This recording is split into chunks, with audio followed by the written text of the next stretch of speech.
Nhật Bản, đó là máy C14XT. Trong máy này sẽ gồm có những gì chúng ta cùng mở hộp nhé.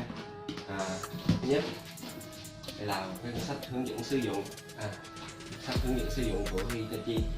Trong đây sẽ có một bảng tiếng Việt và tiếng Anh và một số ngôn ngữ khác, các bạn có thể đọc trong đây. Và mình khuyên nên các bạn nên đọc cuốn sách này vì trong đây là có tất cả những gì mà về thông số kỹ thuật máy, rồi về một số vướng mắc mà có thể các bạn gặp phải đều là cuốn sách này.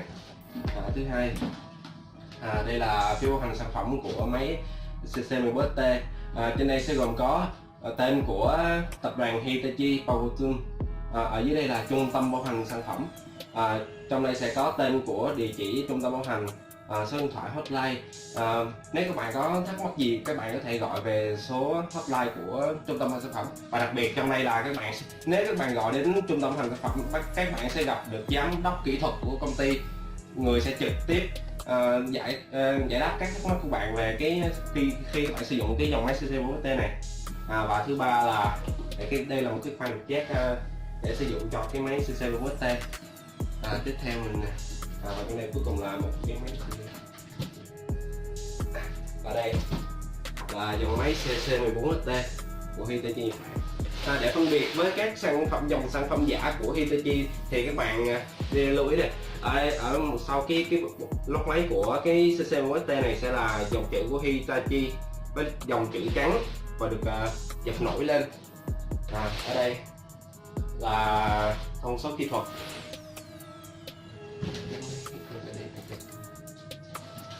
Ở đây là thông số ở đây sẽ có gồm thông số kỹ thuật, tên của máy, tên của tập đoàn Hitachi và nơi sản xuất của Hitachi, và có một số lưu ý là cảnh báo khi các bạn sử dụng về cái máy CC14XT này. Về dòng máy CC14XT này với là vật liệu dòng máy này sẽ được sản xuất với vật liệu cao cấp, cách điện, giúp giảm nhiệt khi các bạn sử dụng máy trong thời gian lâu dài. Với đây là cái tay cầm của máy CC14XT, nó được sử dụng với là nhựa cao cấp, với màu xanh rất là mát, nhìn rất là mát mẻ.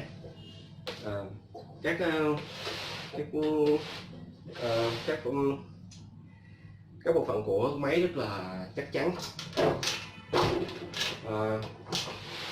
Như đây, khi các bạn mua máy về, trong đây sẽ có một cái đĩa cắt. Đĩa cắt này được sản xuất bằng vật liệu siêu bền. Khi các bạn cắt, các bạn không cần lo về nó sẽ bị gãy bể so với các cái đĩa mài khác, đĩa cắt khác.